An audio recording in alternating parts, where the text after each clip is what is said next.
Bagaimana menumbuhkan agar menikmati lezatnya sholat malam? Saya teringat perkataan salaful ummah. Salaful ummah itu ada yang berkata, "Sholaitul laila arba'ina sanatan wa tadawwaqtu baqiyata umri."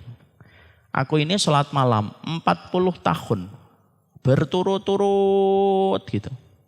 Dan aku baru merasakan nikmatnya sholat malam setelah melewati 40 tahun itu baru kerasa nikmatnya. Merasakan kenikmatan dalam ibadah itu panjang betul. Dan itu dilewati dengan 4 cara. Dilewati dengan 4 jalan. Satu, harus dipaksa dulu. Yang kedua, dibiasakan. Kalau sudah terpaksa, terbiasa. Setelah itu menjadi kebutuhan. Setelah menjadi kebutuhan, baru kemudian menjadi kenikmatan. Pertama kali harus dipaksa. Memang harus dipaksa, iya. Berarti tidak ikhlas toh. Loh, definisi ikhlas itu apa sih? Kadang-kadang kita sering salah deh mendefinisikan ikhlas itu.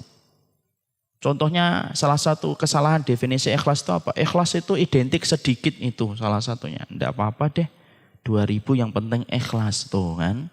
Kenapa sih tidak 2 juta tapi ikhlas? Nah, itu salah satu definisi yang salah dalam ikhlas. Ikhlas itu mencari keridhaan dari Allah.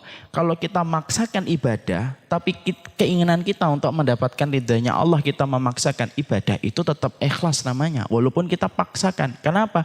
Ibadah itu tidak akan pernah mampu kita lahirkan kalau kita tidak paksa. Kalau sudah dipaksa, kemudian jadi kebiasaan. Kalau sudah jadi kebiasaan, kemudian menjadi kebutuhan. Kalau sudah jadi kebutuhan, baru tumbuh itu kenikmatan. Menumbuhkan kenikmatan itu prosesnya panjang. Kita nanam padi, minimal 4 bulan kita baru panen kok. Itu nanam padi, prosesnya panjang untuk ditunggu sampai dia tumbuh.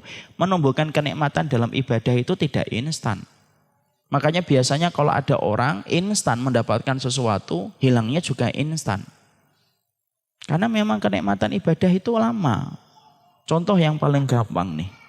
Sholat di dalam kita berjamaah. Kalau kita sholat berjamaah itu maka kemudian kita disunahkan untuk rapat bahunya, rapat kakinya. Pertama kali dulu ketika kita baru membaca hadisnya, dan kemudian kita belajar untuk mengamalkan pertama kali bahwasanya di dalam sholat itu kita merapatkan bahu dan merapatkan kaki dan itu lebih baik. Pertama kali mengamalkan mungkin masih risih. Ya Allah, karena kaki itu kalau ketemu dengan kaki orang lain itu kan risih Pak. Saya masih ingat dulu ketika pertama kali di pondok, sholat di masjid kampung saya, tidak pernah kayak gitu, tiba-tiba di pondok harus gitu. Pertama kali nempelkan kaki itu risih atau tidak risih? Risih. 1 hari pertama, 2 hari, 3 hari, 4 hari, 5 hari kita terus gitu, kita biasakan. Lama-lama jadi kebutuhan, lama-lama jadi kenikmatan. Akhirnya kalau kita sholat, kemudian ternyata yang di samping kita nggak mau untuk merapatkan tubuhnya, nggak mau merapatkan bahunya ataupun kakinya, kita terasa ada yang kurang. Akhirnya apa? Kadang-kadang kita cari, geser. Kalau geser itu para ulama menyampaikan sekali saja. Cari tek, dia geser lagi ke sana, sudah enggak usah dikejar. Kejar. Sampai kemudian dianya begini, bapaknya begini. Enggak usah. Syekh bin Baz itu mengatakan cari sekali saja tek. Bergeser dia, sudah biarkan. Enggak usah diajak ngomong juga, Pak rapetin gitu. Batal Pak salat kita kalau ngomong. Makanya di situ itu contoh gampang. Akhirnya apa? Jadi kenikmatan. Tanya sama ahlu tahajud. Semuanya ini kalau ada bapak dan ibu ada yang jadi ahlu tahajud. Tanya ahlu tahajud itu. Menikmati tahajud itu setelah berapa lama? Ada yang 6 tahun baru menikmati. Sampai ketika bangun tidak tahajud nangis. Kan banyak kan orang Pak malamnya tidak pernah tahajud. Bangun itu kayak nggak merasa bersalah. Maaf ya, ada kata-kata yang nyindir saya, nyindir bapak. Dari seorang salaf. Orang yang tidak mampu bangun di tengah malam dipastikan kena maksiat di waktu siang. Masya Allah. Sedih kita dengan kata-kata itu. Orang yang tidak mampu bangun di waktu malam itu pasti kena maksiat di waktu siang. Karena kemaksiatan itu yang menjadikan dia tidak bisa membuka mata di tengah malam. Dan itu panjang prosesnya itu. Makanya harus dipaksa. Contohnya harus bersama dengan suami istrinya. Maka itu salah satu untuk menambah semangat. Boleh nggak tahajud berjamaah Ustaz? Boleh. Bid'ah itu. Kata siapa sih? Dalilnya kemudian dari Bukhari Muslim ketika Ibnu Abbas itu tidur di rumahnya Maimunah. Maimunah itu siapa Ustaz? Maimunah itu istrinya Rasulullah. Siapa dia dengan Ibnu Abbas? Bibinya Ibnu Abbas. Makanya Ibnu Abbas bisa tidur di rumahnya Rasul. Kenapa? Dia mahramnya Rasul. Mahramnya Maimunah, istrinya Rasulullah. Ketika malam Rasulullah itu bangun, Rasulullah itu ketika dilihat Ibnu Abbas itu sengaja tidak tidur dia malam itu. Karena pengen merekam kejadian apa yang dilakukan Nabi ketika malam. Masya Allah, semangatnya sampai tidak tidur. Dilihat Rasulullah itu ngapain aja gitu. Masya Allah ya sahabat kalau sudah nyari ilmu tuh kayak gitu. Kalau kita kan tidak di majelis taklim tidur. Ya. Kalau Ibnu Abbas tuh tidak tidur dia. Dilihat oh Rasulullah itu kalau habis sholat isya gitu. Beliau pulang ke rumah ngobrol gitu. Dengan istrinya. Jadi maaf ya sebelum orang barat itu berkoar-koar tentang teori pilotok ya. Bicara di atas bantal itu sebenarnya sudah ada dalam sunnah. Nabi itu kalau habis sholat isya cepat-cepat pulang ngobrol dulu dengan istrinya. Makanya istri kita itu butuh pelampiasan untuk cerita Pak. Kadang-kadang ceritanya ada hal yang tidak penting. Iya memang begitu. Memang. Yang penting dia cerita. Bi tadi ada kecoa. Oh iya Masya Allah. Makanya kalau bapak diceritain istri itu walaupun sudah berulang-ulang itu. Jadikanlah kita kayak baru mendengar pertama kali itu. Padahal itu sudah 7 kali disampaikan. Oh gitu ya. Nah gitu. Rasulullah ngobrol dengan istrinya ketika habis isya. Ngobrol apa saja, istrinya ngobrol, dengerin aja, didengerin. Karena Rasulullah itu pernah diceritain Aisyah itu panjang, betul Pak, Rasulullah itu dengerin aja. Dan saya baru tahu ketika baca buku, mendengar itu seni tingkat tinggi suami. Allah alam bisawab, semoga kita mampu untuk melakukan itu. Setelah itu Rasulullah tidur. Bangun tengah malam. Jadi Rasulullah itu membagi malamnya 3. Habis isya tidur, tengah malam bangun, kemudian menjelang akhir tidur lagi.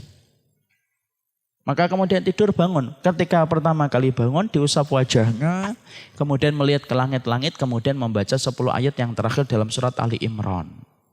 Alhamdulillah itu yang lihat itu Ibnu Abbas jadi hafal. Oh ini 10 ayat yang terakhir dalam surat Ali Imran. Kalau yang dengar bapak, wah nggak jadi hadis. Rasulullah ketika bangun tidur baca ayat, tapi ayatnya saya tidak tahu.